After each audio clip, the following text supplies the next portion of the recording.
कोशिश करेंगे। इसीलिए अब मैंने खुद फ़ोन करके उन्हें याद दिलाया। दूसरे दिन वे दोनों स्कूल में आए। पहले तो उन्होंने उन 7 टीचर्स से बात की जिन्होंने मेरी कंप्लेन की थी और उसके बाद मुझे बुलाया गया। जब मैं वहां गया तब उनके हाथ में मोबाइल देखकर और लाइट जलती हुई देखकर मुझे समझ में आ गया कि मैं जो भी बोलूँगा सब रिकॉर्ड होने वाला है और वह रिकॉर्डिंग बड़े सर को सुनाई जाएगी। इसीलिए मैंने सब कुछ सही सही और जो कुछ भी हुआ था सब कुछ बता दिया। उन्होंने तसल्ली के लिए वह लेटर भी दिखाने बोला, जो लेटर मैंने उस मैडम को हेड ऑफिस पहुंचाने बोला था और उस मैडम ने चाल चली थी।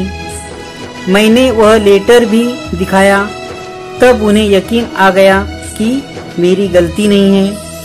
उन्होंने सब सुना और 2 दिन बाद डिसाइड करेंगे कहकर चले गए। यहाँ पर भी वे लोग चालबाजी कर सकते थे, मगर अच्छी बात यह थी कि बड़े सर ने रिकॉर्ड करने के लिए कहा था और जिसमें वे लोग कोई चेंजेस नहीं कर सकते थे। 2 दिन बाद सर ने वह रिकॉर्डिंग सुनी और ऑफिस में बुला लिया और दूसरे दिन से स्कूल जाने की परमिशन दे दी। दोस्तों, एक बात और आपको बता दूं कि बड़े सर ने हमेशा गरीबों की मदद की है और कभी भी उन्होंने किसी के भी पेट पर लात नहीं मारी। आज भी उनकी संस्था में काम कर रहे कम से कम 200 से 250 टीचर्स का पेट उनके भरोसे भरता है और कम फीस में कम से कम 5 से 6 हजार छात्र विद्या ग्रहण कर रहे हैं। उन्होंने हमेशा सबका भला ही किया और मेरे साथ भी उन्होंने वही किया और सच का पता चलते ही उन्होंने स्कूल ज्वाइन करने की परमिशन भी दे दी।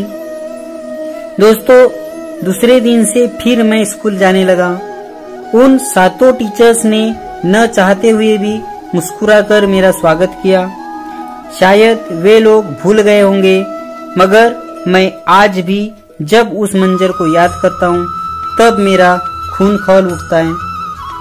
मैं उन लोगों का नाम नहीं लूंगा, बस यही कहूँगा कि सजा तो दी हमें किसी गैरों ने, सजा तो दी हमें किसी गैरों ने, मगर फरमाने वाले कोई अपने ही थे और वे अपने आज भी मेरे नजरों के सामने से गुजरते हैं। तब वे दिन मुझे याद आ जाते हैं।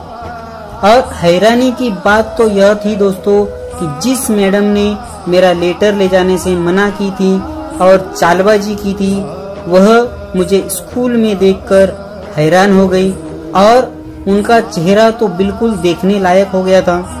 और होता भी क्यों नहीं, क्योंकि इस बार भी मैं उनका रचा चक्रव्यूह तोड़ने में कामयाब हो गया था।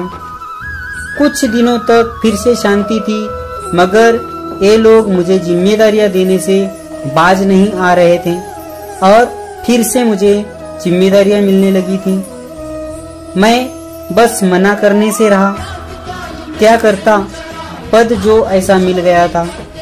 न ये लोग कुछ करते थे, नहीं करने देते थे। एक दिन जब मैं फाइल चेक कर रहा था तब देखा कि जिस सर्टिफिकेट के गुम होने की वजह से प्रिंसिपल और उस सर के बीच में वाद विवाद हुआ था, वह सर्टिफिकेट उस फाइल में लगी हुई है। तब मुझे इन दोनों पर इतना गुस्सा आया कि मेरे सहनशीलता के बाहर था और गुस्सा आना तो वाजिब था दोस्तों, क्योंकि इसी सर्टिफिकेट की वजह से और इन दोनों की गैर जिम्मेदारी की वजह से मुझे इतना भुगतना पड़ा था। मगर मैंने अपने आप को काबू पाने की कोशिश की और शांत हो गया। तो दोस्तों, आगे क्या हुआ यह बताने मैं फिर मिलूंगा मेरी अगली वीडियो में। तब तक के लिए धन्यवाद।